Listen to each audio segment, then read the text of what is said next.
সবাই কেমন আছেন?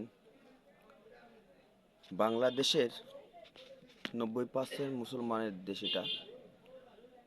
তো ৭১-এর পরে স্বৈরাচার কেউ দেখেনি। এটা হবে না, এটা হতে পারে না। ৭১-এর পরে বাংলাদেশে স্বৈরাচার সরকার জন্ম নিয়েছে। ২০১৩-তে স্বৈরাচার তার রূপ দেখাইছে, সারা বাংলাদেশে জনগণ দেখছে। শাহবাগে গণজাগরণ নামে একটা মঞ্চ তৈরি করছিল স্বৈরাচার শেখ হাসিনা, স্বৈরাচারের বংশ।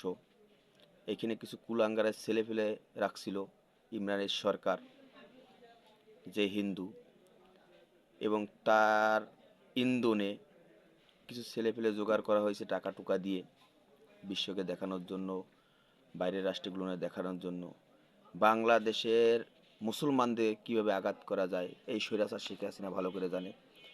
শুরু করলো তার কর্মযজ্ঞ, হুজুরকে জেলে ভরিছে, ফাঁসি দিছে, বহুত হুজুরকে ফাঁসি দিছে, জেলে ভরিছে, এবং জেল জুলুম তো রয়েছেই, অত্যাচারের শেষ নেই, নির্যাতনের শেষ নেই। সারা বাংলাদেশের হুজুরকে পরে খুব চালায় গেছে এই স্বৈরাচার শেখ হাসিনা। পৃথিবীর ইতিহাসে স্বৈরাচার শেখ হাসিনার নাম থেকেই যাবে। যদি পারে তো কেউ মমি সে আপনার মমি করে রেখেও দিতে পারে। তো ভারতে আর একজন আছেন, জারব সন্তান, মোদি চাওয়ালা। সে আবার ওইখানে আর একটা গ্রুপ তৈরি করছে, উগ্রবাদী হিন্দু সেন নামে একটা গোষ্ঠী, যারা এই মোদি সরকারের ইন্ধনে চলতেছে। তো ওরা ভারতের পুরনো পুরনো মসজিদগুলো বলতেছে এখানে মন্দির ছিল, এখানে এই ছিল সেই ছিল, বারবার আক্রমণ করতেছে মুসলমানকে। তো এরা ভুলে গেছে ভারতে 1204 সালে হতে প্রায় কয়েকশো বছর মুসলমানকে দখলে ছিল, শাসন করে আছে মুসলমানের রাজারা।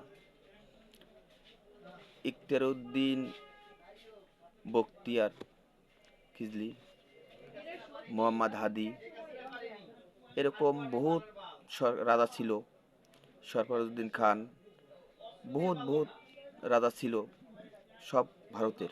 কয়েকশো বছর চালায় গেছে তারা, কয়েক হাজার বছর। তো হিন্দুদের তখন টুকটাক অস্তিত্ব ছিল। এখন এত অস্তিত্ব আসলো কোথার থেকে? সারা ভারতবর্ষে বড় বড় পুরনো পুরনো মসজিদে তারা বলতেছে এটা এখানে মন্দির ছিল। শেষে লাস্টে যে ছিল মুসলমান রাজা সিরাজউদ্দৌলা, তার সাথে তো বেইমানি করছিল মীর জাফর, কইরে হিন্দুদের হাতে তুলে দিয়েছে। আপনারা ভারতবর্ষের সবাই জানে, পৃথিবীর সবাই জানে, সিরাজউদ্দৌলার সাথে মীর জাফর অন্যায়ভাবে বেইমানি করে, ঘাতকতা করে সিরাজউদ্দৌলার সব শেষ করে দিয়েছে, হিন্দুদের হাতে তুলে দিয়েছে মীর জাফর। এখনো ভারতবর্ষে রয়েছে হিন্দু। এই হিন্দুরা ভারতবর্ষের চাওয়ালা, মোদি, যোগী, তারপরে ওই শুভেন্দু অধিকারী, এরা কিভাবে বলে যে এসব মন্দির ছিল? ছিল কবে মন্দির? কয়েক হাজার বছর হইতে এখানে মুসলমানকে মসজিদ টসজিদ ছিল। আর এই চোরার পর চোরারা বদমাইশ কিছু কিছু লাফাচ্ছে আর দাফাচ্ছে আর বলতেছে এখানে এই ছিল। জারব সন্তানগুলোন সব আর এক জায়গা হয়েছে এখন বর্তমানে স্বৈরাচারগুলোন সবগুলোন। তবে ভুলে গেলে চলবে না, পৃথিবীতে স্বৈরাচার কোনদিন টেকেনি।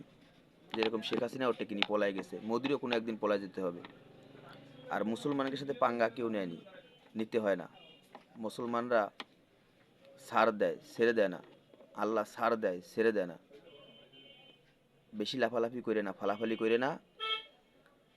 ওই পোশাক খেয়ে মরতে হবে না, গরুর পোশাক খেয়ে মরতে হবে না তোমাদের, মালায়নের গোষ্ঠী সব।